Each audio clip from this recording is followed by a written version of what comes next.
വചനം തിരുവചനം മാനവരക്ഷാവചനം ഹൃദയങ്ങളെ ഒരുങ്ങിയിടുക വചനത്തെ എതിരേൽക്കാൻ.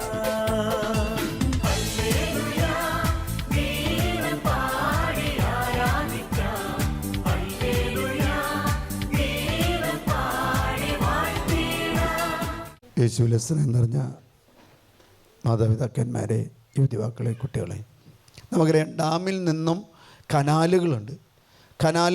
ഡാമിൽ നിന്നുള്ള കനാലുകൾക്ക് നമുക്ക് എളുപ്പം നീന്തൽ അറിയാത്തവർ ചാടിക്കഴിഞ്ഞാൽ എന്തുണ്ടാവും? അവൻ ചത്തുപോയി എളുപ്പമാണ്. കാരണം ഈ ഡാമിൽ കെട്ടിക്കെട്ടിരിക്കുന്ന ഈ വെള്ളം അവരെ ഷട്ടർ തുറന്ന് കഴിയുമ്പോൾ അത് തല്ലി അലിച്ച് നല്ല ശക്തിയോടുകൂടി വന്ന് അത് ഫോഴ്സോട് കൂടിയാണ് കനാലിലേക്കൂടെ പോകുന്നത്. എൻ്റെ കൂടെയുള്ള ആൻ്റണി നെടുമ്പുറത്തിൽ അച്ഛൻ്റെ റിലേറ്റീവ് രണ്ട് കുട്ടികൾ ആ അങ്ങനെയുള്ള വെള്ളത്തിൽ പോയി മരിക്കാം. നീന്തൽ അറിയില്ലെങ്കിൽ അവർക്ക് പിടിച്ചു നിൽക്കാൻ പറ്റില്ല. അപ്പോൾ അത്രമാത്രം വലിയ ശക്തമായ ഫോഴ്സോട് കൂടിയാണ് ഈ വെള്ളം ഒഴുകുന്നത്. ഇതേപോലെ തന്നെയാണ് ദൈവത്തിൽ നിന്നും വളരെ ശക്തമായ വിധത്തിൽ വലിയൊരൊഴുക്കുള്ള വലിയൊരു നീർച്ചാലുള്ള ഒരു മനുഷ്യനാണ് ഔസേപ്പിതാവ്. ഹല്ലേലൂയ.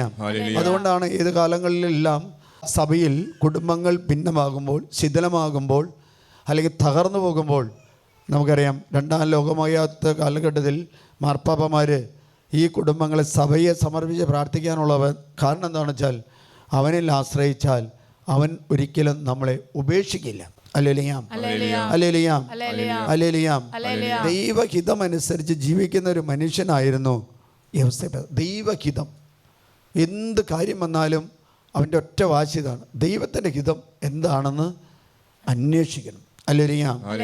വിശ്വാസത്താലുള്ള ദൈവഹിതത്തിൽ മാത്രമേ ചെയ്യുള്ളൂ. അതുകൊണ്ടാണ് ഈ ഔസേപ്പ് പിതാവ് ഉണ്ണി പറഞ്ഞപ്പോൾ ഒരു CBSE സ്കൂളിൽ ആക്കിയോ? ഒരു ICSE സ്കൂളിലാക്കിയോ?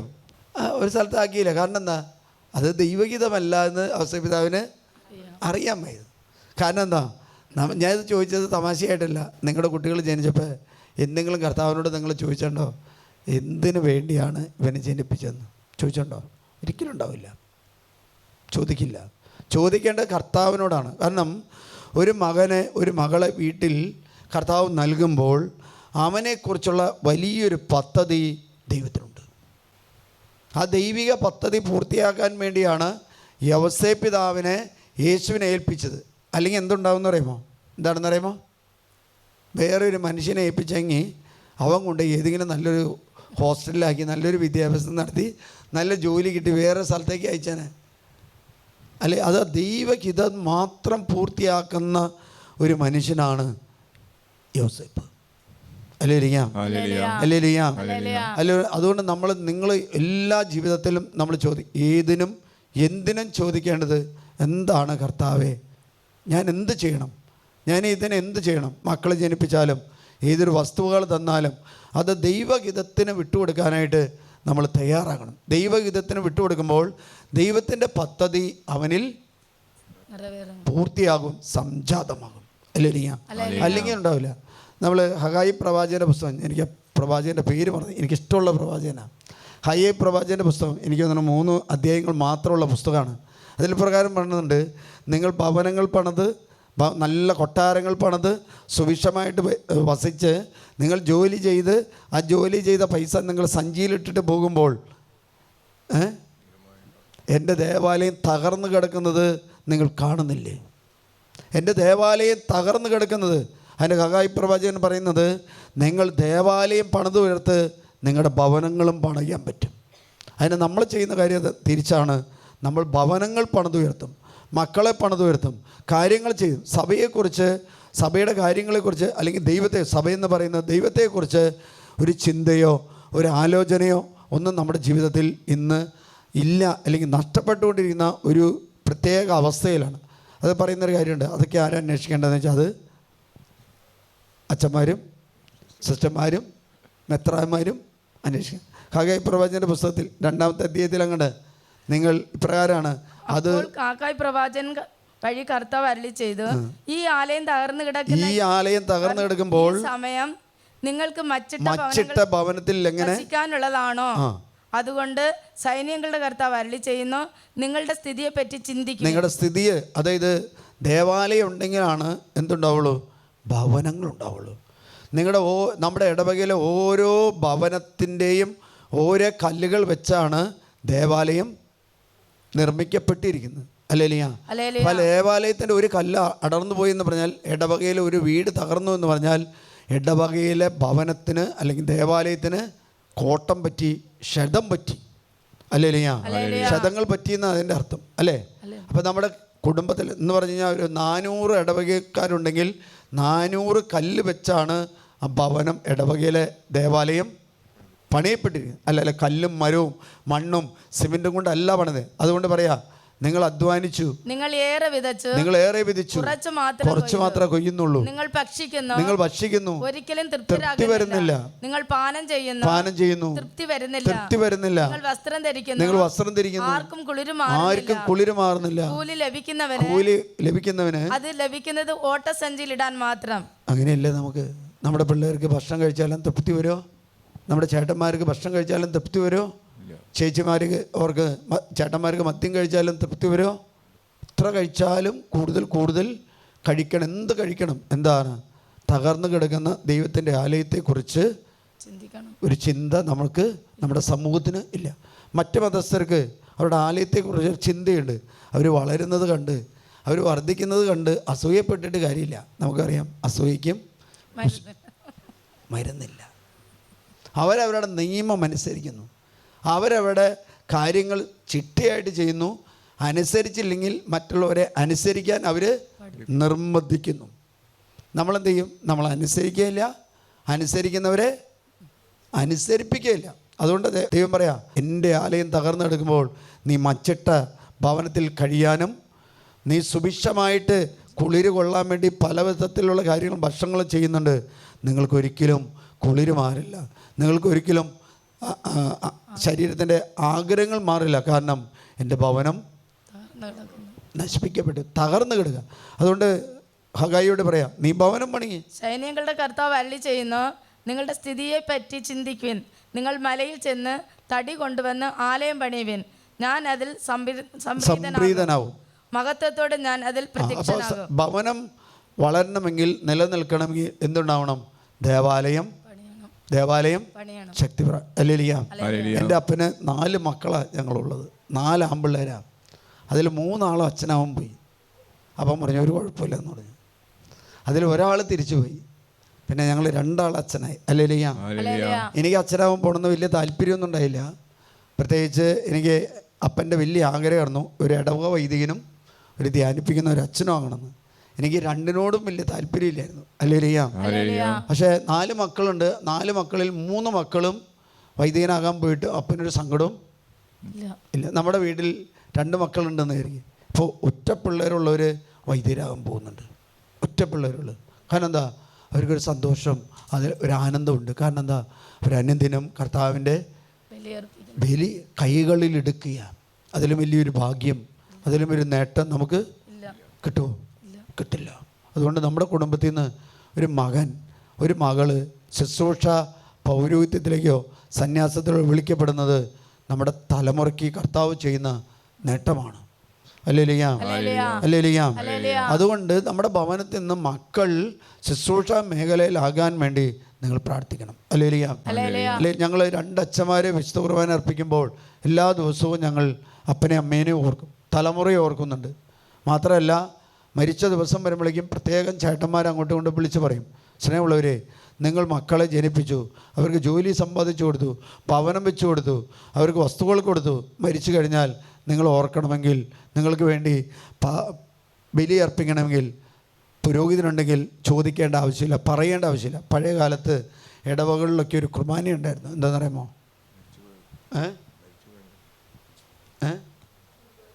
ഗ്രിഗോറിയൻ കുർബാനയില്ല. മരിച്ചു കഴിഞ്ഞാൽ ഇത്ര രൂപ കൊടുത്താൽ അങ്ങനെ ചൊല്ലിക്കൊണ്ടിരിക്കും. അവസാനം വരെ നിർത്തി പരിപാടി, സഭ നിർത്തി. അല്ലേ, അതിൻ്റെ പേര് പറയും. കഴിഞ്ഞ എനിക്ക് 4-5 കൊല്ലം മുമ്പ് നിർത്തി. കാരണം എന്താ? മരിച്ചു കഴിഞ്ഞാൽ ഇങ്ങനെ വീട്ടുകാർക്ക് ആർക്കും താല്പര്യമില്ല. വീട്ടുകാർക്ക് അറിയാം, പിന്നെ എന്തിനെങ്ങനെ ഖുർആനിലേക്ക് കൊണ്ടിരിക്കുന്നത്? വേണോ? കാരണം വീട്ടുകാർക്ക് മാതാപിതാക്കന്മാരെ കുറിച്ച് വലിയൊരു താല്പര്യം ഉണ്ടാവണം. അല്ലേലിയാ? ഇതിനുള്ള ഖുർആൻ ഇനി പുതിയതായിട്ട് സ്വീകരിക്കേണ്ട, ഉള്ളത് മാത്രം ചൊല്ല. ഈ കാലഘട്ടത്തിൽ ആൾക്കാർ അന്വേഷിച്ച് വരുന്ന ഒരു കുർബാനയുണ്ട്. ഏത് കുർബാനയെന്നറിയാമോ? ഗ്രിഗോറിയൻ കുർബാന ചെല്ലാമെന്ന് എത്ര ആൾക്കാർ എൻ്റെ അടുത്ത് വന്ന് ചുരു ഗ്രിഗോറിയൻ. ഞാൻ പറയും 6000 രൂപ. കുഴപ്പമില്ല അച്ഛാ, 6000 7000 10,000 കുഴപ്പമില്ല. കാരണം എന്താ? തലമുറയിൽ എവിടെയോ ക്രിസ്തുവിൻ്റെ ഭവനം പണിതുയർത്തണമെങ്കിൽ അവിടെ വൈദികർ ആവശ്യമാണ്, സന്യസ്തർ ആവശ്യമാണ്. അതുകൊണ്ടാണ് ദൈവഹിതത്തിന് മാത്രമേ യവസ്ഥ പിതാവ് വിട്ടുകൊടുത്തുള്ളൂ. അതുകൊണ്ട് തന്നെയാണ് ഞാൻ ഒരു കാര്യം ചോദിക്കട്ടെ, എന്തുകൊണ്ടാണ് യവസ്ഥ പിതാവ് രഹസ്യമായിട്ട് ഉപേക്ഷിക്കാൻ നോക്കിയത്? എന്തുകൊണ്ടായിരിക്കും? ഔസേപ്പിന് മറിയത്തോടുള്ള അത്രയും വിശുദ്ധിയില്ല എന്ന് തോന്നിയത് കൊണ്ടാണ് രഹസ്യമായിട്ട് ഉപേക്ഷിക്കാൻ തോന്നിയത്. അല്ലേലിയ? ഒരു പുസ്തകമുണ്ട് യവസ്ഥ പിതാവിൻ്റെ, വളർത്ത പിതാവിൻ്റെ ആ പുസ്തകത്തിൽ ഒരു അമേരിക്കൻ എഡിഷനാണ്. അതിൽ പറഞ്ഞിരിക്കുകയാണ്, പരിശുദ്ധ അമ്മയോട് സ്നേഹമുണ്ട്, പക്ഷേ പരിശുദ്ധ അമ്മയുടെ അത്രയും വിശുദ്ധി എനിക്കുണ്ടെന്ന് അവളുടെ ഭർത്താവാകാനുള്ള ഒരു പ്രാപ്തി, അല്ലെങ്കിൽ അത്രയും വിശുദ്ധി എനിക്കുണ്ടെന്ന് ബോധ്യമില്ലായിരുന്നു. അതുകൊണ്ടാണ് രഹസ്യമായിട്ട് ഉപേക്ഷിക്കാൻ തീരുമാനിച്ചത്. അല്ലാതെ കല്ലെറിഞ്ഞ് കൊല്ലട്ടെ എന്ന് വിചാരിച്ചിട്ടല്ല. അത് ആ പുസ്തകത്തിൽ പറയാം. അതാണ് കറക്റ്റ്. കാരണം എന്താ? യോസേപ്പിന് തോന്നി പരിശുദ്ധ അമ്മ വിശുദ്ധിയാണ്, അത്രമാത്രം വിശുദ്ധിയിലേക്ക് എനിക്ക് വരാൻ എനിക്കാവില്ല, സാധിക്കില്ല. വീട്ടിലെ കാരണന്മാരൊന്ന് ചിന്തിച്ച്, എൻ്റെ ഭാര്യ, എൻ്റെ ഭർത്താവ് വിശുദ്ധി ഉള്ളതാണ്, അതിനേക്കാൾ ഉയർന്നൊരു വിശുദ്ധി എനിക്ക് വേണമെന്ന് ആഗ്രഹിച്ച് വീട്ടിൽ ലഹളയുണ്ടാവോ? ലഹളയുണ്ടാവോ? അതിനെന്തെങ്കിലും പ്രശ്നം എന്ന് പറയണത് എന്താ? നിൻ്റെ പ്രശ്നം കൊണ്ട് പ്രശ്നമൊക്കെയാണ്. നീ കാരണമാണ് പ്രശ്നമുണ്ട്. നീ നന്നായ എല്ലാം നന്നാവും. ആരോട് ചോദിക്കണേ? ഭാര്യയോട് പറയും. അപ്പോൾ ഭാര്യ 2 ചാട്ടം ചാടിയിട്ട് പറയും, നിങ്ങൾ നന്നായാൽ കുടുംബത്തിൻ്റെ അവസ്ഥ ഇതാ. ഞാൻ ഓർക്കുകയാണ് ഈ വിശ്വാസ പ്രമാണത്തിലേക്ക് നീ എന്ന് പറയുമ്പോഴേക്ക് ചാടിയ പെണ്ണുങ്ങൾ പറഞ്ഞേ അവള്. കാരണം പഴയ കാലത്ത് അമ്മമാരൊക്കെ ഉണ്ട്. ഇപ്പോൾ വിശ്വാസ പ്രമാണമല്ല, ബൈബിൾ പോലും തിരുത്തി എഴുതേണ്ടി വരും. എന്താ നമുക്ക് അംഗീകരിക്കാൻ പറ്റുന്നില്ല. മനുഷ്യന് ഭർത്താവിനെ, നിങ്ങളെ പുസ്തകം എടുത്ത് വായിക്കുക. ആ പുസ്തകത്തിൽ പറയാണ്, ഒരു സ്ഥലത്ത് പോലും തൻ്റെ പേരെല്ലാം മുമ്പ് പറയുന്നത് യവസേപിതാവിൻ്റെ പേരാണ്. യവസേപിതാവിൻ്റെ പേരാണ്. യേശുവിനോട് എല്ലാ കാര്യമാണ്, നീ പോയി അപ്പനോട് പറയാമെന്ന് പറഞ്ഞത്. നമ്മളെന്താ പറയണേ? അമ്മയോട് വന്ന് പറഞ്ഞാൽ എല്ലാ കാര്യം പ്രശ്നം തീരും. അല്ല, അത് കുടുംബത്തിൻ്റെ നാഥന. അതുകൊണ്ടാണ് മാർപ്പാപ്പ, എനിക്കൊന്നാണ് 9-ാം പീസ് മാർപ്പാപ്പ പറഞ്ഞത്, സഭയുടെ അധികാരിയായിട്ട് 9-ാം പീസ് മാർപ്പാപ്പ നിശ്ചയിച്ചു. തൊഴിലാളികളുടെ മധ്യസ്ഥനായിട്ട് 12-ാം പീസ് മാർപ്പാപ്പ ലയോ മാർപ്പാപ്പ യവസേപിതാവിൻ്റെ സംരക്ഷണ പ്രാർത്ഥന ഇറക്കി വെച്ചു. സംരക്ഷണ പ്രാർത്ഥന നടത്തി. അല്ലേലിയ? അതുകൊണ്ടാണ് എന്താ ആ പ്രാർത്ഥനയിൽ പറയുന്നത്, പിശാചുകളുടെ പരിഭ്രമത്തിൽ നിന്ന് ഞങ്ങളെ രക്ഷിക്കണമെന്ന് പറഞ്ഞ് യവസേപിതാവിനോടുള്ള പ്രാർത്ഥന നടത്തുന്നത്. വീണ്ടും ജോൺ പോൾ 2-ാമൻ മാർപ്പാപ്പ ലയോ മാർപ്പാപ്പയുടെ ആ പുസ്തകം ഇറങ്ങിയ 100-ാമത്തെ വർഷത്തിലാണ് റിഡംപ്റ്റോറിയസ് എന്ന് പറയുന്നത്, രക്ഷകൻ്റെ പിതാവെന്ന് പറഞ്ഞുകൊണ്ട് ചാക്കലേഖന്. വീണ്ടും നമുക്കറിയാം ഫ്രാൻസിസ് മാർപ്പാപ്പ അതിനെ വെച്ചുകൊണ്ട് വീണ്ടെടുത്തപ്പെട്ടു. അല്ലേലിയ? അതുകൊണ്ട് കുടുംബങ്ങൾ രക്ഷപ്പെടണമെങ്കിൽ ഒറ്റ കാര്യമുള്ളൂ, എന്തുണ്ടാവണം? ഈ ദൈവത്തോട് അഭേദ്യമായ ഒരു ബന്ധം ആർക്കാണ് വേണ്ടത്? കുടുംബനാഥനും വേണം. അല്ലേലിയ? അഭേദ്യമായ. അതുകൊണ്ടാണ് അതിൻ്റെ ഒരു പേജിൽ പ്രകാരമാണ് കൽപ്പനകൾ കുറ്റമറ്റ കർക്കശമായിട്ട് പാലിച്ചിരുന്ന ഒരു വ്യക്തിയാണ്.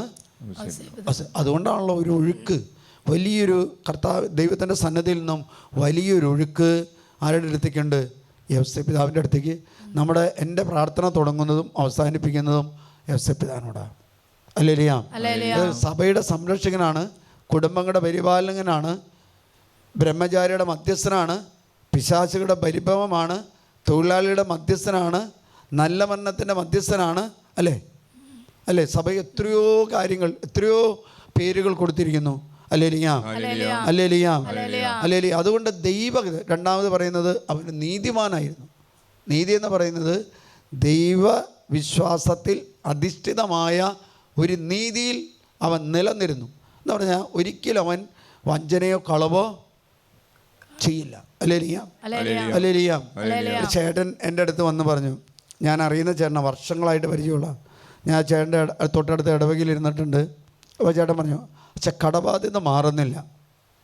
വലിയ ബിസിനസ് ഉണ്ടായ ഒരു കുടുംബം, അവർ 13-14 ആളുണ്ട്, ഭയങ്കര ബിസിനസ്സായിരുന്നു, കോടികളുള്ള ആസ്തിയായിരുന്നു. അപ്പോൾ ഞാൻ ചേട്ടനോട് പറഞ്ഞു, ഇപ്പോൾ ആസ്തിക്കും പോയി, നഷ്ടപ്പെട്ടു. ഞാൻ പറഞ്ഞു, ചേട്ടാ നമുക്കൊരു ഇത് ചെയ്യണമെന്ന്, ശുശ്രൂഷയിൽ പങ്കെടുക്കാം. നല്ല മനുഷ്യനാണ്, മനുഷ്യൻ ശുശ്രൂഷയിൽ പങ്കെടുക്കാമെന്ന് പറഞ്ഞു. മനുഷ്യൻ വന്നു, ശുശ്രൂഷയിൽ പങ്കെടുത്തു. ഞാൻ പ്രസംഗിച്ചിരിക്കുമ്പോൾ ദൈവകൽപ്പനകളെക്കുറിച്ച് പറഞ്ഞപ്പോൾ അതിൻ്റെ കൂടെ ഞാൻ പറഞ്ഞു, നമ്മുടെ കാരണവരെന്തെങ്കിലും അന്ധവിശ്വാസത്തിലേക്കോ അനാചാരങ്ങളിലേക്കോ പോയിട്ടുണ്ടെങ്കിൽ അതിന് നമ്മൾ പരിഹാരം ചെയ്ത് പ്രാർത്ഥിക്കണം എന്ന് പറഞ്ഞു. അപ്പോൾ ഈ മനുഷ്യൻ്റെ അപ്പനൊരു ജോലിയുണ്ടായി. എന്താണെന്ന് വെച്ചാൽ മക്കളുടെ മക്കളൊക്കെ ജനിച്ചു കഴിഞ്ഞാൽ ഒരു ഡയറി എടുക്കും. ആ ഡയറിയിൽ ഡേറ്റ് ഓഫ് ബർത്ത് എഴുതിയിട്ട് അതിൻ്റെ അപ്പുറത്ത് നാളുകൾ എഴുതി വയ്ക്കും. അപ്പൻ്റെ ഒരു ജോലിയാണ്. അല്ലേലിയാം. അപ്പോൾ അപ്പം മരിച്ചു കഴിഞ്ഞപ്പോൾ അപ്പൻ്റെ ഒരു മകനതെടുത്ത് അപ്പൻ്റെ മരിച്ചതുകൊണ്ട് അപ്പൻ്റെ ഒരു മരിച്ചവരുടെ എന്തെങ്കിലുമൊക്കെ സൂക്ഷിച്ചു നോക്കിയില്ലേ? ഇല്ലേ? അല്ലേ? അതിനില്ലേ? അല്ലേലിയാം. അപ്പോൾ ഈ ചേട്ടൻ പറഞ്ഞു, ചേട്ടാ എത്രയും നാളായിട്ട് ഈ ഡയറി സൂക്ഷിച്ച് വെച്ചേക്കാല്ലേ, ഇനി ഒരു കാര്യം ചെയ്യും, ഈ ഡയറി എനിക്ക് താ. ഈ ചേട്ടൻ കൂട്ടത് ഈ ഡയറി വെച്ചു. ഇവർ 13 ആളും വലിയ സാമ്പത്തിക കടബാധയിലേക്ക് പോയി. ഈ ചേട്ടൻ കൊണ്ടുവന്ന് വെച്ച് കഴിഞ്ഞപ്പോൾ ആ ചേട്ടൻ ഇവിടെ വചനം കേട്ടപ്പോൾ പറയാം. അപ്പോൾ ഇവിടെ സിസ്റ്ററിനെ കാണാൻ പറഞ്ഞു. ആ ചേട്ടൻ പറഞ്ഞു കാണാമെന്ന് പറഞ്ഞു. അപ്പോൾ എന്നോട് പറഞ്ഞു, സിസ്റ്ററിനെ കണ്ടു കഴിഞ്ഞിട്ട് ഞാൻ പോകട്ടോ ചേട്ടാ, അച്ഛാ ഞാൻ അച്ഛൻ്റെ അടുത്ത് ഞാൻ പറഞ്ഞു ഒന്ന് കണ്ട് നമുക്കൊന്ന് സംസാരിച്ചിട്ട് പോകാമെന്ന് പറഞ്ഞു. ചേട്ടൻ ഇങ്ങനെ വന്നിരുന്നപ്പോൾ ഞാൻ സംസാരിച്ച് തുടങ്ങിയപ്പോൾ പറയാം, അച്ഛാ കാര്യം പിടികെട്ടി. എന്താണ്? അച്ഛൻ പറഞ്ഞ 2-3 കാര്യങ്ങൾ എൻ്റെ ജീവിതത്തിലുണ്ട്. ഒന്ന്, ഞാൻ പോയിട്ട് ചെയ്യേണ്ടത് അപ്പൻ്റെ ഡയറി എടുത്ത് കത്തിക്കണമെന്ന് ഞാൻ പറഞ്ഞില്ല, ഡയറി എടുത്ത് കത്തിച്ച് കളയണം അച്ഛാ. അതിൽ അപ്പൻ്റെ ഒരു ദുശീലമായിരുന്നു, മക്കൾ ജനിച്ചാൽ മക്കളുടെ ഡേറ്റ് ഓഫ് ബർത്ത് എഴുതിയിട്ട് അവൻ്റെ ആ ഡേറ്റ് ഓഫ് ബർത്തിൻ്റെ അപ്പുറത്ത് അവൻ്റെ നാളെഴുതി അതിനെക്കുറിച്ച് അന്ന് മക്കളുടെ മക്കൾ ഒക്കെ എഴുതി വെച്ചുകൊണ്ടിരിക്കുക. ഔസേപിതാവിൻ്റെ പേര് സ്വീകരിച്ചിട്ട് കാര്യമില്ല, ഔസേനപ്പനെ ആകണം. അല്ലേ? സെബസ്ത്യാനോസിൻ്റെ പേര് സ്വീകരിച്ചിട്ട് കാര്യമില്ല. സെബസ്ത്യാനോസ് വലിയ ശക്തനാണ്, പക്ഷേ പേരിനനുസരിച്ച് സ്വഭാവവും മാറണം. തോമാസ്ലിക നല്ല മനുഷ്യനാണ്, പക്ഷേ തോമാസ്ലികയുടെ സ്വഭാവം കൂടി മാതാവിൻ്റെ പേരിട്ടിട്ട് കാര്യമില്ല. മാതാവിൻ്റെ ജീവിതത്തിലെ പുണ്യങ്ങൾ നമ്മുടെ ജീവിതത്തിൽ വേണം. തിരുനാൾ ആഘോഷിക്കുക എന്ന് പറഞ്ഞാൽ തിരുനാളിനൊക്കെയും ചെയ്യുന്ന കാര്യം എന്താണെന്ന് വെച്ചാൽ ആ തിരുനാളിൽ നമ്മൾ ചെയ്യേണ്ടത് ആ പുണ്യവതിയിൽ ആ വിശുദ്ധനിൽ നിറഞ്ഞു നിന്ന പുണ്യങ്ങൾ നമ്മുടെ ജീവിതത്തിൽ പ്രാവർത്തികമാക്കുക എന്നുള്ളത്. അല്ലേലിയാം. ആ മനുഷ്യൻ പറഞ്ഞു, അച്ഛാ ഇന്ന് പോയിട്ട് ചെയ്യാൻ പോകുന്നത് എന്താണെന്ന് വെച്ചാൽ ആ ഡയറി എടുത്ത് കത്തിക്കാൻ പോകണം. ഞാൻ ഇത്രയും നാളായിട്ട് സൂക്ഷിക്കും. അല്ല അച്ഛാ തെറ്റാ. അപ്പോൾ ചോദിച്ചു എന്താണ്? ഞാൻ എടുത്ത് കാണിച്ചു കൊടുത്തു, വചനം കാണിച്ചു കൊടുത്ത് പറഞ്ഞു അതെടുത്ത് കളയാച്ച. കാരണം ഒരു മേൽഗതിയോ ഒരു പുരോഗതിയോ എനിക്ക് കിട്ടുന്നില്ല എന്ന് മാത്രമാണ്, എൻ്റെ ചേട്ടനിമാർ കിട്ടുന്നില്ല. അപ്പം ഞാൻ ഒരു കാര്യം ചോദിച്ചു, കാര്യം പറയാം. ഒരു 40 ലക്ഷത്തിൻ്റെ ഒരു പ്രശ്നം എൻ്റെ ഒരു ചേട്ടന് ബാധിച്ചിരിക്കുക. അത് പത്രത്തിലൂടെ വന്നു, വലിയ പ്രശ്നമായിട്ട് നിൽക്കുന്ന അത് എടുത്തു ചോദിച്ചു. അപ്പോൾ പറയാം ഇപ്പോൾ ആ ചേട്ടനിലേക്കാണ് ഈ പ്രശ്നം പകർന്നുകൊണ്ട് ഒന്നൊന്നായിട്ട് ആ പ്രശ്നങ്ങൾ കിടന്നു. അപ്പോൾ എന്താ, ഇത് അടിസ്ഥാനപരമായിട്ട് നശിപ്പിച്ചാൽ മാറും. മൂന്നാമത്തെ കാര്യം എന്ന് പറഞ്ഞാൽ നിങ്ങൾക്ക് മനുഷ്യന്മാരെ കുറിച്ചുള്ളൊരു സ്വപ്നമുള്ളൂ. മക്കൾ ജനിച്ചാൽ മക്കളെക്കുറിച്ചുള്ളൊരു സ്വപ്നം ഉള്ളൂ, അല്ലേ? യവസേപിതാവിൻ്റെ സ്വപ്നം എന്താണെന്ന് വെച്ചാൽ യവസേപിതാവിൻ്റെ സ്വപ്നം എന്താ? യവസേപിതാവിനെ മാതാവിനെ എങ്ങനെ സംരക്ഷിക്കണമെന്നും ഈശോയെ എങ്ങനെ പരിപാലിക്കണം എന്നും. അല്ലേലിയാം. നമ്മുടെ കുടുംബത്തിൽ അങ്ങനെ ഉണ്ടാവോ? നമ്മുടെ മക്കൾ ജനിച്ച മക്കളെക്കുറിച്ചുള്ള ഒരു കാര്യങ്ങളാണ്. അല്ലേലിയാം. പള്ളിയിലെ ഔസേപിതാവ് എന്ത് ചെയ്യുന്നു, പള്ളിയിലെ ഉണ്ണി എന്ത് ചെയ്യുന്നു, പള്ളിയിലെ മാതാവ് എന്ത് ചെയ്യുന്നു എന്ന് നമ്മൾ ചിന്തിക്കുന്നില്ല. അതിന് അവിടെ അച്ഛനുണ്ട്, കൈക്കാരനുണ്ട്, പാരിഷ് കൗൺസിൽ അംഗങ്ങളുണ്ട്, യൂണിറ്റ് അങ്ങനെയല്ലേ പറയുന്നത്. പക്ഷേ ഇവിടെ സ്വപ്നം എന്തായിരുന്നു എന്ന് വെച്ചാൽ ഒറ്റ കാര്യമുള്ളൂ, യവസേപിതാവിന് യേശുവിനെ സംരക്ഷിക്കണം. പിശാചുക്കളുടെ എന്ന് പറഞ്ഞു കഴിഞ്ഞാൽ അവനെ ടാർഗറ്റഡാണ് ഹെറോദസ് കൊല്ലാനായിട്ട് ഉടമ്പടി. അവൻ എന്ത് പോകുന്നു? ഈജിപ്തിലേക്ക് പോകുന്നു, തിരിച്ചും പലായനം ചെയ്തു. ഒരിക്കൽ പോലും പറ്റില്ല എന്ന് പറഞ്ഞുണ്ടോ യോസേപ്പ്? കർത്താവിനോട് പറയാമല്ലോ, ഈ പരിപാടി നമുക്ക് പറ്റില്ല, നാളെ തൊട്ട് ഈ കൊച്ചിനെ നീ പഠിച്ചോ. പറയില്ലേ? വീട്ടിൽ പിള്ളേരെന്തെങ്കിലും കരച്ചിൽ വന്നാൽ ചേട്ടന്മാർ ചെയ്യുന്ന കാര്യം എന്താ? തന്ത്രപൂർവ്വം അമ്മ എടുത്തു കൊടുക്കും. കൊച്ചെന്തെങ്കിലും മൂത്രം ഒഴിക്കുക എന്തെങ്കിലും ചെയ്ത് കഴിഞ്ഞാൽ ചേട്ടന്മാരെന്ത് ചെയ്യും? ചേട്ടന്മാരോ പിള്ളേരെന്ത് ചെയ്യും? അമ്മയുടെ കൊണ്ടുപോയി ഏൽപ്പിക്കും, കൊടുക്കും. അങ്ങനെ അവസ്ഥപിതാനം പറയുമല്ലോ, അവസ്ഥപിതാനം ചെയ്യാം. കാരണം എന്താ? ഈ അങ്ങോട്ടും ഇങ്ങോട്ടും കൊണ്ടുവന്ന് നടക്കുക, ഈ കാര്യങ്ങളൊക്കെ ചെയ്താൽ എന്നെ ഏൽപ്പിച്ചാൽ എനിക്ക് ബുദ്ധിമുട്ടല്ലേ? ഒരിക്കൽ പോലും തിരിച്ചൊരു ചോദ്യമില്ല. അവനൊരു സ്വപ്നമുണ്ടായിരുന്നു. ആ സ്വപ്നം എന്തായിരുന്ന? സഭയെ വളർത്തുക, ദൈവത്തെ ദൈവവിശ്വാസത്തിൽ വളർത്തുക എന്നുള്ളതായിരുന്നു അവൻ്റെ സ്വപ്നം. അതുകൊണ്ട് നമുക്ക് ദൈവത്തെക്കുറിച്ചുള്ള വലിയ ചിന്തകൾ, വലിയ സ്വപ്നങ്ങൾ നമ്മൾ പഴയ നിയമത്തിൽ കാണുന്നുണ്ട്. പൂർവ്വ യോസേപ്പ് അല്ലേ? ഈ യോസേപ്പിന് തത്തുല്യമാണ്. പൂർവ്വ യോസേപ്പ് മാത്രമല്ല, ഇങ്ങനെയാണ് ഒരു പുസ്തകത്തിൽ ഞാൻ വായിച്ചതാണ്.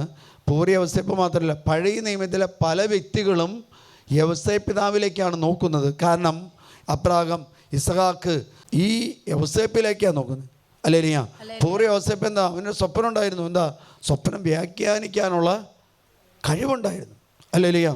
പാപം ചെയ്യാൻ ഇഷ്ടം പോലെ അവസരം കിട്ടി. പത്തിപ്പോറിൻ്റെ ഭാര്യയുമായിട്ട് പാപം ചെയ്യാൻ കഴിയുമായിരുന്നു. പക്ഷെ അവനെന്ത് ചെയ്തു? അതെല്ലാം പാപം ചെയ്തു കഴിഞ്ഞാൽ ജീവൻ നഷ്ടപ്പെടുന്നു. യേശുവിന് മുമ്പും ഇങ്ങനെയുള്ള കാര്യങ്ങൾ ചിന്തിക്കുന്ന നമ്മുടെ പൂർവീകരുണ്ടെന്നുള്ള കാര്യം തിരിച്ചറിയണം. അല്ലേലിയ? നമ്മുടെ കുട്ടികൾ ഇന്ന് പുതിയ തലമുറ എന്താണെന്ന് വെച്ചാൽ ഇപ്രകാരമാണ്. അവർക്ക് പാപം ഒരു പാപമായിട്ട് തോന്നുന്നില്ല. പാപമായിട്ട് തോന്നാത്തതിൻ്റെ കാരണം എന്താ വെച്ചാൽ നമ്മൾ വചനം പഠിപ്പിച്ചിട്ടില്ല. എല്ലാ ദിവസവും വടിയെടുത്തിട്ട് പിള്ളേരെ തല്ലിയുണ്ടോ? ഇരുന്ന് വായിക്കടാ, ബൈബിളൊന്നും വായിച്ചിട്ടുണ്ടോ? ഏതപ്പനും രാവിലെ എഴുന്നേൽക്കുമ്പോൾ വടിയെടുത്തിട്ട് പിള്ളേരോട് പള്ളിയിൽ പോടാ വചനം വായിക്കുക എന്ന് പറഞ്ഞാൽ ആ മകനോ ആ മകളോ ഒരിക്കലും വഴിവിട്ട് പോവില്ല. വിതച്ചതേ കൊയ്യുള്ളൂ. നമ്മൾ കാരണവർ പറയുന്നുണ്ട്, വിതച്ചതേ വചനം കൊടുത്താൽ വചനം കൊയ്യാം. അല്ലേലിയ? വചനം കൊടുത്താൽ, ഈശോയുടെ ശരീരം കൊടുത്താൽ ഈശോയുടെ ശരീരം ആയിത്തീരും. അല്ലേലിയ? കാറൽ അക്കിറ്റാസിൻ്റെ അമ്മ മനസാന്തരപ്പെട്ടത് മകൻ്റെ ശരീരം അഴിയാതിരുന്നതുകൊണ്ടാണ്. അല്ലേലിയ? അഴിയാതിരുന്നുകൊണ്ടാണ്. അല്ലേലിയ? അഴിയാതിരുന്നുകൊണ്ടാണ്. അല്ലേലിയ? അതുകൊണ്ട് നമുക്കൊരു വലിയ സ്വപ്നമാണ്. നാലാമത്തെ കാര്യം എന്താണെന്ന് വെച്ചാൽ, യോസേപ്പ് പിതാവിൻ്റെ വീട്ടിൽ ദാരിദ്ര്യമായിരുന്നു. ഞാൻ പുസ്തകത്ത് വായിച്ച് ഏത് പുസ്തകത്ത് വായിച്ചാലും യോസേപ്പ് പിതാവിൻ്റെ വീട്ടിൽ ദാരിദ്ര്യമായിരുന്നു. കാരണം ഈ ഉപജീവനം, ഈ പണി കൊണ്ട് ചെയ്ത് കിട്ടുന്നതാണ് ആകെ അവിടുത്തെ വരുമാനം. ഇപ്പം നമുക്കറിയാം, വീട്ടിൽ ഭാര്യയും ഭർത്താവ് എന്താ അല്ലേ, രാപകലില്ലാതെ അധ്വാനിക്കുകയാണ്. അധ്വാനിച്ചിട്ട് എന്ത് ചെയ്യും? ഒരു വെള്ളപ്പൊക്കോ ഒരു കൊടുങ്കാറ്റോ എല്ലാം നശിപ്പിച്ചിട്ട്. അല്ലേലിയ? അല്ലേലിയ? അല്ലേലിയ? എൻ്റെ കൂടെയുള്ള ഞാൻ കാഞ്ഞിര ഐ ടി സിയിലുണ്ടായിരുന്നപ്പോൾ ഒരു അച്ഛൻ എൻ്റെ കൂടെ ഉണ്ടായിരുന്നു, റോയി അച്ഛനാണ്. അച്ഛൻ്റെ ഇടവിൽ ധ്യാനം നടത്തുമ്പോൾ എല്ലാ വീട്ടിലും പോയിട്ട് അച്ഛൻ ക്ഷണിച്ചു, ധ്യാനത്തിന് ക്ഷണിക്കുക. മലയാണോ? വലിയ മലയാണ്. ഇപ്പോൾ ഒരു ചേട്ടൻ പറഞ്ഞു, എനിക്ക് 2000 വാഴയുണ്ട്, ഞാൻ വരില്ല അച്ഛൻ എന്ന് പറഞ്ഞു. എനിക്ക് തോട്ടത്തിൽ പോകണം, വാഴത്തോട്ടത്തിൽ പോയി നോക്കണം. ഞാൻ എന്ത് ചെയ്യാന്ന് വെച്ചാൽ എൻ്റെ ഭാര്യയും മക്കളെയും ഞാൻ വിടാം, അവർ വന്നു വചനം കഴിഞ്ഞു. അപ്പോൾ ചേട്ടൻ പറഞ്ഞു, ഈ ചേട്ടൻ അവസാനത്തെ ഒരു ദിവസമെങ്കിലും ചേട്ടൻ വന്നില്ല. ഒരു മാസം കഴിഞ്ഞപ്പോൾ ഒരു പുലർച്ചയ്ക്ക് അച്ഛൻ്റെ വാതിലിൻ്റെ 5 മണിക്ക് എഴുന്നേറ്റ് പള്ളിയിലേക്ക് കയറുന്ന സമയത്ത് ഈ വാതിലിൻ്റെ മുമ്പിൽ ചേട്ടൻ കുമ്പിട്ടിരിക്കുക. എന്താണെന്ന് വെച്ചാൽ ചേട്ടൻ അച്ഛൻ തുറന്നു, പെട്ടെന്ന് കണ്ടപ്പോൾ എന്താ പേടിച്ചു പോയി. കാരണം എന്താ സാധനം, ഒരു മലം പ്രദേശമാണ്. പേടിച്ചു പോയപ്പോൾ അച്ഛൻ ചോദിച്ചു, എന്താ ഇരിക്കുന്നതെന്ന് ചോദിച്ചു. അച്ഛാ എല്ലാം പോയി അച്ഛൻ ചോദിച്ചു, എന്ത്? ഇന്നലെ ഒരു വലിയൊരു കാറ്റ് വീശി, മലയായതുകൊണ്ട് ഒരു കാറ്റ് വീശി, കാറ്റിൽ 2000 എണ്ണം ഒടിഞ്ഞു. 2000 എണ്ണം ഒടിഞ്ഞു. അല്ലേലിയ? ഈ വെട്ടുക്കിളിയെ ശാസിക്കുന്ന ആരാ? എനിക്കൊന്ന് മലാക്കി പ്രവാചകൻ്റെ പുസ്തകത്തിലും കണ്ടാ പറയുന്നത്, നിങ്ങളുടെ കൃഷിയിടത്തിലേക്ക് വരുന്ന വെട്ടുക്കിളിയെയും ഈച്ചകളെയും കീടങ്ങളെയും ശാസിക്കുന്നത് ദൈവമായ കർത്താവാണ്. അല്ലേലിയ? അല്ലേലിയ? ദൈവമായ കർത്താവാണ്. അത് ഞാൻ ഓർക്കാണ്. എന്താ? ആ മനുഷ്യൻ അവസാനം പറയാം, ഇനി ഞാൻ ധ്യാനത്തിന് പോകാം. എല്ലാം നഷ്ടപ്പെട്ട് കഴിയുമ്പോഴാണ് ഒരു മനുഷ്യൻ ദൈവത്തെ തേടി. കാരണം എന്താ? നമുക്കെല്ലാവർക്കും ഇഷ്ടം പോലെ സമ്പത്ത് നൽകേണ്ടത് അല്ലേ? ദാരിദ്ര്യം ഉണ്ടെന്ന് നമ്മുടെ വീട്ടിൽ, ഏത് വീട്ടിലാണ് ദാരിദ്ര്യമുള്ളത്? ഭാര്യ പണിയെടുത്തില്ലെങ്കിലും മെച്ചപ്പെട്ടു പോകാം. പക്ഷേ ഉണ്ടാക്കണം. ആർത്തി, ഹൃദയത്തിൻ്റെ വലിയ ആർത്തിയാണ്. ഉണ്ടാക്കണം. ദൈവത്തെ തേടാനുള്ള സമയം പോലും നമ്മൾ എന്ത് ചെയ്യും? പണിയെടുത്ത് ജീവിക്കും. പ്രാർത്ഥന പോലും ഒഴിവാക്കിയിട്ട്. ഞാൻ കണ്ടിരിക്കുന്നതാണ്, ചില ചേച്ചിമാരും ചേട്ടന്മാരും പറയുന്നുണ്ട്, മക്കളോട് പ്രാർത്ഥന ഉപേക്ഷിക്കും, ഞങ്ങൾ നിങ്ങൾക്ക് വേണ്ടി പ്രാർത്ഥിക്കാം, നിങ്ങളിരുന്ന് പഠിക്കാൻ പറഞ്ഞിട്ടുണ്ട്. പരീക്ഷാ സമയത്ത് പ്രാർത്ഥന നടത്തുന്ന ഒരു കുട്ടിക്ക് മാത്രമേ പരീക്ഷ ഹോളിൽ പോയാൽ എഴുതാനായിട്ട് സാധിക്കുള്ളൂ. കാരണം എന്താ? അവനോടെ കർത്താവ് സംസാരിക്കുന്നത്, അവനോടാണ് ദൈവം ചെയ്യുന്നത്. അല്ലേലിയ. ദാരിദ്ര്യം, ഇന്ന് ഏത് വീട്ടിലാണ് ദാരിദ്ര്യമുള്ളത്? വീട്ടിൽ ഒരു ദിവസം ഒരു ഉപവാസം പ്രഖ്യാപിച്ച് പിള്ളേരെന്ത് ചെയ്യും?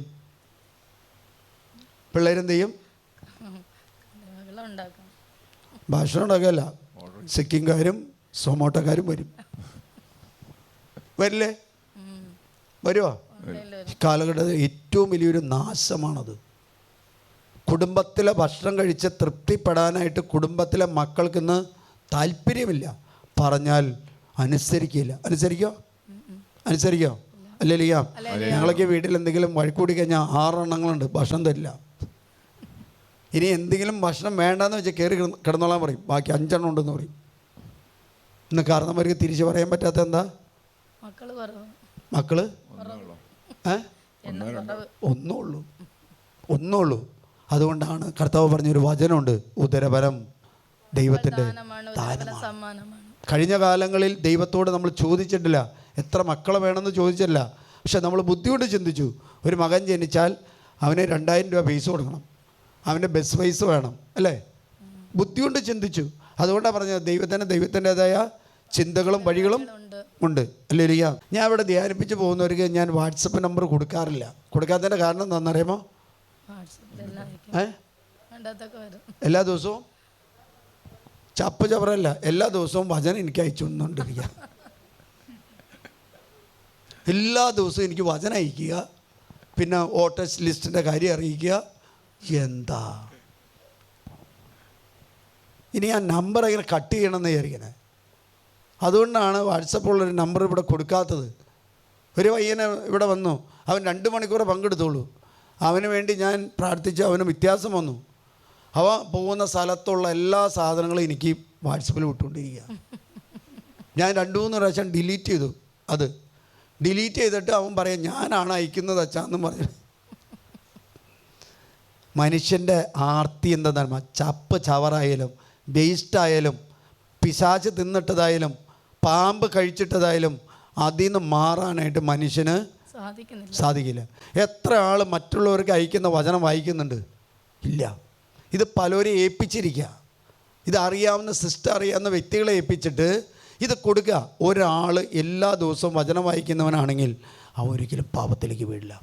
ഞാൻ പല അച്ഛന്മാരോടും ചോദിച്ചിട്ടുണ്ട്, അവർ പറഞ്ഞു, കിട്ടി അച്ഛാ, ആളെ കിട്ടി. എന്താ? വചനം അയക്കാൻ ആളെ കിട്ടി.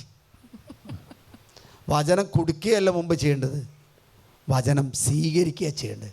സ്വീകരിക്കുന്ന ഒരാൾക്കാണ് വചനം കൊടുക്കാൻ സാധിക്കും. നീ ഏതെങ്കിലും വാട്സപ്പിൽ ഞാൻ വചനം അയച്ചു തന്നിട്ടുണ്ടോ? ഇല്ലല്ലോ. വചനം അയച്ചല്ല, വചനം എനിക്ക് പഠിക്കാനുള്ളതാണ്. ശുശ്രൂഷാലയത്തിൽ ശുശ്രൂഷയിൽ ചെയ്യുന്നുണ്ട്. കാരണം വചനം ഞാൻ പഠിച്ചാൽ മാത്രമേ വചനം എനിക്ക് പ്രഘോഷിക്കാൻ പറ്റുള്ളൂ. ഞാൻ ഒരു ദിവസം ഇരുന്ന് പ്രാർത്ഥിച്ചാൽ മാത്രമേ എനിക്ക് 1 മണിക്കൂർ പ്രസംഗിക്കാൻ പറ്റുള്ളൂ. 1 മണിക്കൂർ പ്രസംഗിക്കണമെങ്കിൽ സഭ പറയുന്ന 5 മണിക്കൂറെങ്കിലും ഇരുന്ന് പ്രാർത്ഥിച്ചാലാണ് നിനക്ക് 1 മണിക്കൂർ പ്രസംഗിക്കാൻ സാധിക്കുള്ളൂ. കഴിഞ്ഞ ദിവസം പറയാം, ഞാൻ വരാച്ചാ, പക്ഷെ ഞാൻ പോകുന്ന സ്ഥലങ്ങളൊക്കെ അച്ഛൻ കണ്ടുകൊണ്ടിരുന്നു. നമുക്ക് ആ സാധനം കാണാൻ സമയമില്ല. വാട്സപ്പിൽ മെസ്സേജ് അയച്ചാൽ പോലും നമ്മൾ നോക്കുന്നില്ല. വാട്സപ്പ് ഒരു മീഡിയയാണ്. ഞാൻ അതിങ്ങനെ വായിക്കാൻ തുടങ്ങി, എല്ലാവരുടെയും വായിക്കാൻ തുടങ്ങി കഴിഞ്ഞാൽ ആരുടെ കൃപ പോകുമെന്ന് വെച്ചാൽ അയക്കുന്നവരുടെ എല്ലാ കൃപ പോകുന്നത് അച്ഛൻ്റെ കൃപ പോകും. അപ്പോൾ എൻ്റെ കൃപ നശിപ്പിക്കാൻ വേണ്ടി സാത്താൻ ഈ കാലഘട്ടത്തിൽ ചെയ്യുന്ന ഒരു പ്രവൃത്തിയാണ്, ഞാൻ കൊടുക്കുന്ന നമ്പറിൽ എനിക്ക് വാട്സപ്പിലൂടെ വചനം എല്ലാം എടുക്കാൻ തുടങ്ങിയ മണിക്കൂറുകൾ ഇരിക്കണം. കഴിഞ്ഞ ദിവസം ഒരു പയ്യൻ ഇവിടെ വന്നു. ആ പയ്യൻ, അവൻ്റെ അമ്മ പറയാം, 9 മണിക്കൂറാണ് മിനിമം അവൻ ചെയ്യുന്നത്. ഒരു പയ്യനല്ല, 4-5 പിള്ളേരെയും കൊണ്ടു. അതുകൊണ്ട് സ്നേഹമുള്ളവരെ, നമുക്ക് വലിയൊരു വിശ്വാസ ദൗത്യം വേണം. എന്താണ്? ദൈവഹിതം മാത്രം പൂർത്തിയാക്കണം. ദൈവഹിതം മാത്രം. ഞാൻ ദൈവഹിതം പൂർത്തിയാക്കാൻ തുടങ്ങിയതിന് ശേഷമാണ് 14 വർഷത്തോടെ ഞാൻ ജീവിച്ചു. അല്ലെങ്കിൽ 14 വർഷം മുമ്പ് മരിച്ചാന്.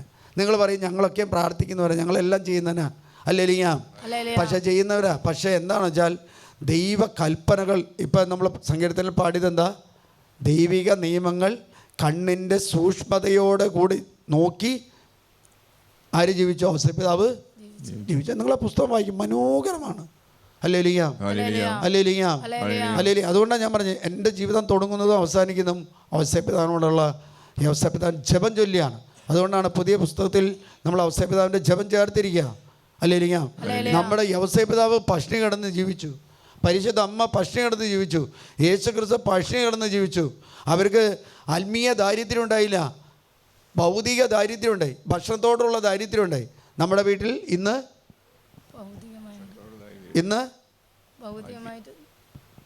തിരിച്ചു പറ, ആത്മീയ ദാരിദ്ര്യമുണ്ട് അല്ലേ, ഭൗതിക ദാരിദ്ര്യം ഇല്ല. അപ്പൊ ജസ്റ്റ് മനസ്സിലായോ? ഔസേപ്പിതാവിനെ നിങ്ങളുടെ മുമ്പിൽ അവതരിപ്പിച്ച് ഞാൻ ദാരിദ്ര്യത്തിലൂടെ വളർന്നിട്ടുണ്ട്. ഞാൻ 6ാം ക്ലാസ് തൊട്ട് 10ാം ക്ലാസ് വരെ പഠിക്കാൻ പോകുമ്പോൾ ആ സ്കൂളിലെ വെള്ളം കഴിച്ചാണ് ജീവിച്ചിരുന്നത്. എൻ്റെ അപ്പൻ ഒരു 50 പൈസ തരും, അത് തരാനുള്ളൂ. കാരണം എന്താ? ദാരിദ്ര്യത്തിൻ്റെ കാലഘട്ടമായിരുന്നു. 67ലാണ് ഞാൻ ജനിക്കുന്നത്. ദാരിദ്ര്യത്തിൻ്റെ കാലഘട്ടം, വെള്ളപ്പൊക്കത്തിൻ്റെ കാലഘട്ടമായിരുന്നു. പിന്നെ അന്ന് ഒന്നുമില്ല, കഴിക്കാനൊന്നുമില്ല അല്ലേ. അന്ന് കഴിച്ചുകൊണ്ടിരുന്ന എന്താണെന്ന് വെച്ചാൽ കമ്പപ്പൊടിയും ഉപ്പുമാവ്, ഈ അമേരിക്കയിൽ നിന്ന് വരുന്ന ഉപ്പുമാവും സഭ കൊണ്ടുവന്ന് തരുന്നതാ അല്ലേ, പാൽപ്പൊടിയും. അത് നമ്മൾ മേടിക്കാൻ വലിയ ആഘോഷമായിട്ട് പോവാ. ഏറ്റവും വലിയ തിരുനാളായിട്ട് തോന്നുന്നത് ഇത് മേടിക്കാൻ പോകുന്നത്. ഞായറാഴ്ച എന്നൊരു ദിവസത്തിന് വേണ്ടി കാത്തിരിക്കുക. തിങ്കളാഴ്ച കഴിഞ്ഞാൽ ദൈവമേ ഞായറാഴ്ച വരണമെന്ന് കാത്തിരിക്കുക. ഒരു ഇറച്ചി കിട്ടണമെങ്കിൽ അതിലെന്തുണ്ടാകും? കുറേ കപ്പയും കുറേ എന്തുണ്ടാ കായ ഇട്ടുണ്ടാവും അല്ലേ. ഇന്നെന്താ? കുട്ടികൾക്ക് ദാരിദ്ര്യമില്ല, പഞ്ഞമില്ല, പൈസയ്ക്ക് പഞ്ഞമില്ല, ഉണ്ടോ? പക്ഷേ അവിടെ ആത്മാവിൽ ദാരിദ്ര്യമുണ്ട്. അതാണ് ഹഗായി പ്രവാചകൻ്റെ പുസ്തകം എടുത്ത് വായിച്ചത്. ഹഗായി പ്രവാചകൻ പറയാണ്, നിങ്ങളേറെ വിതച്ചു അല്പം മാത്രം കൊയ്തു അല്ലേ. ഈ ഔസേപ്പിതാവിനെ കുറിച്ച് ചിന്തിക്കുമ്പോൾ അവൻ വിശുദ്ധനായി തീർന്നതും അവന് വലിയൊരു സ്രോതസ്സ്, ഒരു പൈപ്പ് എവിടെ നിന്നുണ്ടായി? ദൈവത്തിൽ നിന്നുണ്ടായി. ദൈവത്തിൽ. അതാരാ? ആരെയ്തു? അവൻ്റെ മാതാപിതാക്കന്മാർ മരിച്ചു. പരിശുദ്ധ അമ്മയെക്കുറിച്ച് പറയുമ്പോൾ ജവാക്കിയും അന്നായും അല്ലേ, ജവാക്കിനെ ദേവാലയത്തിൽ പോകുമ്പോൾ തടഞ്ഞു. ഈ ഔസേപ്പിതാവിനെ കട്ടെടുത്തു എന്ന് പറഞ്ഞ് അവൻ്റെ ആലയത്തിൽ കയറി അവൻ ഈ ആശാരിപ്പണി ചെയ്യുന്ന ആലയം നശിപ്പിച്ചു. അവൻ പറഞ്ഞു എനിക്കൊരു ദൈവമുണ്ട്, എനിക്കൊരു ദൈവമുണ്ട്. അപ്പം പറഞ്ഞു നമുക്ക് ചോദിക്കാമെന്ന് പറഞ്ഞു. വീട്ടിൽ 4-5 ആൺപിള്ളേരുണ്ടെങ്കിൽ എന്ത് ചെയ്യും? തിരിച്ച് തല്ലുകയായിരിക്കും അല്ലേ. അവൻ പറഞ്ഞു വേണ്ട, നമുക്കൊരു ദൈവമുണ്ട്, നമുക്ക് മുകളിൽ ഒരു ദൈവമുണ്ട്. എന്തുണ്ടായെന്ന് വെച്ചാൽ പറഞ്ഞവർ തിരിച്ചു പറഞ്ഞു ഇവനല്ല കട്ടെടുത്തത്, കട്ടെടുത്തത് അല്ലേ. അതാ പറഞ്ഞു. ഒരു കുടുംബത്തിൽ ഇത് പറയാണ്, ഇങ്ങനെ സംഭവം ഉണ്ടായി. നാളെ നോക്കി അങ്ങനെ ഒരു കാര്യം കൊണ്ടായി. ആ കുടുംബത്തിൽ 10 രൂപയ്ക്ക് വേണ്ടി മോഷണം, 10 രൂപയ്ക്ക് വേണ്ടി. ഒരു കൊച്ചിൻ്റെ ജോലി ഇതാണ്, വെറും 10 രൂപ എടുക്കും. എത്ര ലക്ഷം വെച്ചാലും എടുക്കില്ല. ചിലർ മൊബൈൽ കണ്ടെടുത്തിട്ട് പോകും. ഞാനൊരു ഇടവയിൽ എന്ന് പറഞ്ഞു, മക്കളെ എൻ്റെ ബെഡിൽ കൊണ്ടുവന്ന് മൊബൈൽ ഇങ്ങനെ നിരത്തിയിടും. ഞാൻ പറഞ്ഞു ഏതെങ്കിലും ഒരു പയ്യനെ തോന്നാബുദ്ധി തോന്നിയ ഇത് വിഷയമായിട്ട് വരൂട്ടെ മക്കളെ എന്ന് പറഞ്ഞു. എന്തുകൊണ്ടാണെന്ന് വെച്ചാൽ അതിലൊരു നല്ല മൊബൈൽ ഒരാൾ പള്ളി കയറാതെ അടിച്ചിട്ട് പോയി. ഞാൻ എൻ്റെ മുറി പൂട്ടാറ്. പിന്നെന്തായി? അച്ഛനായി റിസ്ക്. കാരണം എന്താ? അച്ഛൻ്റെ മുറിയിൽ നിന്നാണ് പോയത്. അവർ പറഞ്ഞു പോവാണെങ്കിൽ പോട്ടെ. ഞാൻ ഇരുന്ന് പ്രാർത്ഥിച്ച് കഴിഞ്ഞപ്പോൾ അമ്മ കണ്ടു എൻ്റെ കയ്യിൽ മൊബൈൽ ഇരിക്കുന്നു, തിരിച്ചു കൊണ്ടുവന്നു. അമ്മ പറഞ്ഞു എൻ്റെ മോനെടുത്ത് അച്ഛാ, അവരെ വിളിച്ച് എൻ്റെ മോനാണ് ചെയ്തതെന്ന് പറഞ്ഞ് തിരിച്ചു കൊടുക്കണം. അപ്പം ഇന്ന് വിദേശ രാജ്യത്തെ ജോലി ചെയ്യാം, മനോഹരമായിട്ട് ജോലി ചെയ്യാം. അമ്മ തിരിച്ചറിഞ്ഞു, എൻ്റെ മോനൊരു കട്ട് എടുത്തു. ഇതാ വേറൊരു കുടുംബം പറയാം, 50 ലക്ഷം രൂപ കട്ടെടുത്തേക്കാം. പോലീസ് ഈ ക്യാമറ വെച്ച് നോക്കി കണ്ടുപിടിച്ചു. അപ്പോൾ ആ സഹോദരൻ പറയാം അച്ഛൻ പറയുന്ന കാര്യം കറക്റ്റാണ്. ഇത് പറഞ്ഞാൽ നമുക്ക് വിശ്വസിക്കാൻ പറ്റുന്നില്ല. പറ്റണം. ദൈവകൽപ്പനകൾ ലംഘിച്ചാൽ, സഭയെക്കുറിച്ചൊരു സ്വപ്നമില്ലെങ്കിൽ, ദൈവഗീത അന്വേഷിക്കാതിരിക്കുന്നുണ്ടെങ്കിൽ, നീതി തേടുന്നില്ലെങ്കിൽ, സത്യസന്ധത പാലിക്കുന്നില്ലെങ്കിൽ നിങ്ങളുടെ വരും തലമുറയിൽ അത് എഴുന്നേറ്റ് നിൽക്കാം. കർത്താവേ, എൻ്റെ കുടുംബത്തെ ഔസേപ്പിതാവിൻ്റെ സംരക്ഷണത്തിൽ വിട്ടുവരുന്നു. സഭ 9ാം പീസ് മാർപ്പാപ്പ സഭയുടെ അധികാരം വിശുദ്ധ ഔസേപ്പിതാവിൽ സമർപ്പിച്ചതുപോലെ ഈ കാലഘട്ടത്തിൽ ഫ്രാൻസിസ് മാർപ്പാപ്പ പറയുകയാണ്, കുടുംബങ്ങൾ ഈ ഔസേപ്പിതാവിന്റെ സംരക്ഷണം തേടട്ടെ എന്ന് പറയുകയും മാത്രമല്ല വിശുദ്ധ കുർബാനയിൽ ഈ ഔസേപ്പിതാവിന്റെ പേരെടുത്ത് പ്രാർത്ഥിക്കാനായിട്ട് പറഞ്ഞ മാർപ്പാപ്പ ഫ്രാൻസിസ് മാർപ്പാപ്പയാണ്. കുർബാനയിൽ നമ്മൾ വിശുദ്ധന്റെ മധ്യസ്ഥം തേടി പ്രാർത്ഥിക്കുകയാണ്. വിശുദ്ധന്റെ മധ്യസ്ഥം പറയുന്ന സമയത്ത്, വിശുദ്ധന്റെ പേര് പറയുന്ന സമയത്ത് സാത്താൻ അതിന്റെ 5 അയൽക്കത്ത് നിൽക്കില്ല. സാത്താന്റെ തിന്മകളുടെ ശക്തികൾ, അന്ധകാര ശക്തികൾ, പൈശാചിക പേടുകൾ യൗസേപ്പ് എന്ന നാമം കേൾക്കുമ്പോൾ അവൻ ഓടി കളിക്കും. അതുകൊണ്ടാണ് അവൻ കടന്നു പോകുമ്പോൾ, മരുഭൂമിയിലൂടെ കടന്നു പോകുമ്പോൾ സാത്താന്റെ കൂട്ടങ്ങൾ ഓടിപ്പോൻ. സാത്താന്റെ കൂട്ടങ്ങളുള്ള സ്ഥലമാണ് മരുഭൂമി. മരുഭൂമി ദൈവത്തിന്റെ സ്ഥലമല്ല, അശുദ്ധ ശക്തിയുള്ള സ്ഥലമാണ്. ആ സ്ഥലത്തിലൂടെ യൗസേപ്പിതാവ് കടന്നുപോയപ്പോൾ അവനെ വഴികാട്ടിക്കൊടുത്തത് ദൈവത്തിന്റെ ദൂതന്മാരാണ്. കണ്ണുകളടച്ച് കരങ്ങളൊന്ന് ഉയർത്തി ഒന്ന് വിളിക്കട്ടെ. കണ്ണുകളടച്ച് കരങ്ങളൊന്ന് ഉയർത്തി ഒന്ന് വിളിക്കട്ടെ. ഓ പരിശുദ്ധാത്മാവേ, ഓ പരിശുദ്ധാത്മാവേ, ഞങ്ങളുടെ കുടുംബങ്ങളിലേക്ക് കടന്നു വരണമേ. ഞങ്ങൾക്ക് സഭയെ കുറിച്ചുള്ള സ്വപ്നം നൽകണമേ കർത്താവേ. സഭയുടെ ദേവാലയങ്ങൾ തകർന്നു കിടക്കുമ്പോൾ, അനേകം മക്കളുടെ ശരീരം നഷ്ടപ്പെട്ട് കിടക്കുമ്പോൾ, ആ ശരീരമാകുന്ന ദേവാലയം നഷ്ടപ്പെട്ട് കിടക്കുമ്പോൾ, ഞങ്ങൾ സുഭിക്ഷമായി മാളിക ഭവനത്തിൽ ഭക്ഷണം കഴിച്ച് ഞങ്ങൾ വിശ്രമിക്കുമ്പോൾ കർത്താവേ, ഞങ്ങളുടെ സഭയെ കുറിച്ച് ചിന്തിക്കാൻ, സഭയെ കുറിച്ച് സ്വപ്നം കാണാൻ, നീതി ദൈവഹിതം പ്രവർത്തിക്കാൻ ഞങ്ങളെ അനുവദിക്കണമേ കർത്താവേ. കരകെടുത്ത് ശ്രദ്ധിക്കട്ടെ. 2 ഷോൾഡർ ഉയർത്താൻ ഷോൾഡർ ഉയർത്താൻ കഷ്ടപ്പെടുന്ന വ്യക്തിയെ കർത്താവ് സ്മരിക്കുന്നു. Hallelujah, hallelujah. എല്ലാവരും ശ്രദ്ധിക്കട്ടെ. എല്ലാവരും കർത്താവിനെ വിളിക്കട്ടെ. കർത്താവിന്റെ നാമത്തെ വിളിക്കട്ടെ. കർത്താവിന്റെ നാമത്തിന് വിധേയപ്പെട്ട് ജീവിച്ചവനാണ് ഔസേപ്പിതാവ്. അവന് ഭക്തിയോടെ വിശ്വാസത്തോടെയാണ് കർത്താവിനെ വിളിക്കുന്നത്. മാത്രമല്ല ദൈവ കൽപ്പനകൾ, ദൈവ പ്രമാണങ്ങൾ അവൻ കുറ്റമറ്റ പാലിച്ചതല്ല, കർക്കശമായിട്ട് പാലിച്ചു. Hallelujah, hallelujah, hallelujah, hallelujah, hallelujah, hallelujah, hallelujah, hallelujah, hallelujah.